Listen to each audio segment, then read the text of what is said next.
Mike. Ryan, we'll start with you. Last time we talked here in the spring, you kind of mentioned kicking Neyland Stadium. Just since then, in scrimmages, orange and white game, how's that experience been like?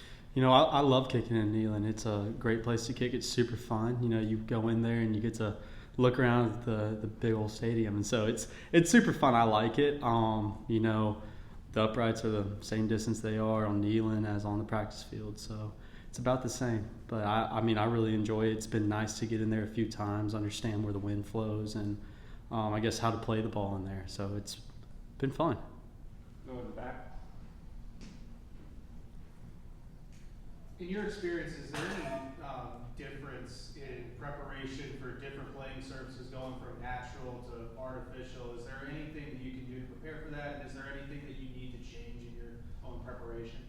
Yeah, I mean, the only really big difference, like if some grass is a little longer, a little thicker, you have to hit the ball a little bit more clean, because if you hit the ground and, you know, there's some taller grass, your foot might get caught up in it. But, you know, really there really isn't that much of a difference if you strike the ball clean, correct. And so, you know, we have turf in the indoor and I guess grass out in the practice field. So you get both surfaces. It's good to practice on both.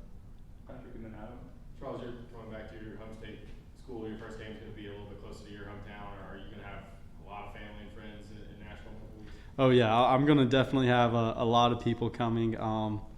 I think there's going to be a good bit of people coming. I've had a lot of people tell me that they're coming, and you know, I'm just super excited. You know, Nashville's only 2 hours away from home, and so it's kind of like a homecoming for me. I'm super pumped up for it.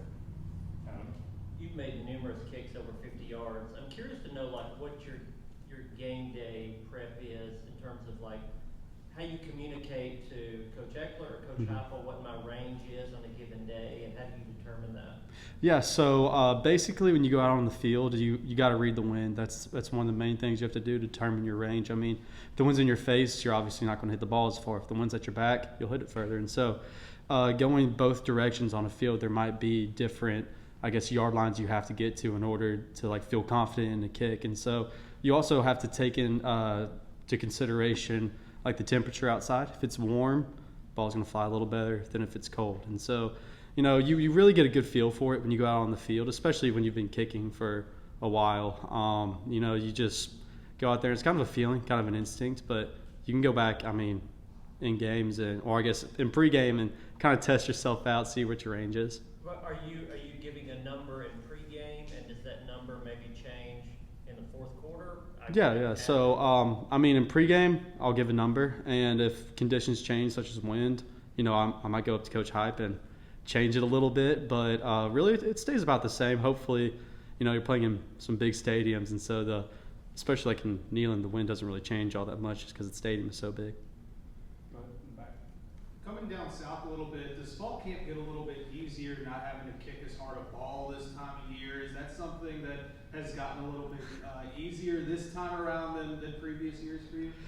You know, the weather change has been nice. I'm not gonna lie. It's been a little nicer outside, a little warmer, but really in the summer in Bloomington where I was at, it doesn't really get super cold now. I'm curious to see, like, later on in the season, it does get a little chilly, or it did in Bloomington. So here it might be a little warmer, so it could be easier. But right now it's about the same. I will say it has been hot outside, so I've been dealing with some heat. Sam. You talked about the homecoming for Nissan Stadium. Just to be here, what does it mean to you and to your family to be playing for Tennessee? Yeah, so I mean, I have a ton of pride in being here. You know, I grew up wanting to, I guess, go here. My sister just enrolled here a few days ago. I have a little brother who's going to be a sophomore here, and my mom went to college here. So it's like, you know, I get to represent my family. And just for me, I had a ton of friends in high school go here. You know, I just couldn't be more honored to represent my home state and really finish out my career here. I'm just so grateful for the opportunity. Patrick. Well, are you going to be handling kickoffs, or is that competition still kind of in there? The competition is still in the air, yes. Who else is? I mean, it's me, Josh Turbeville, Max Gilbert, JT Carver. It's all four of us are really kicking the ball well. Anything else for Charles? All right. Thanks, everybody. Thank you, guys.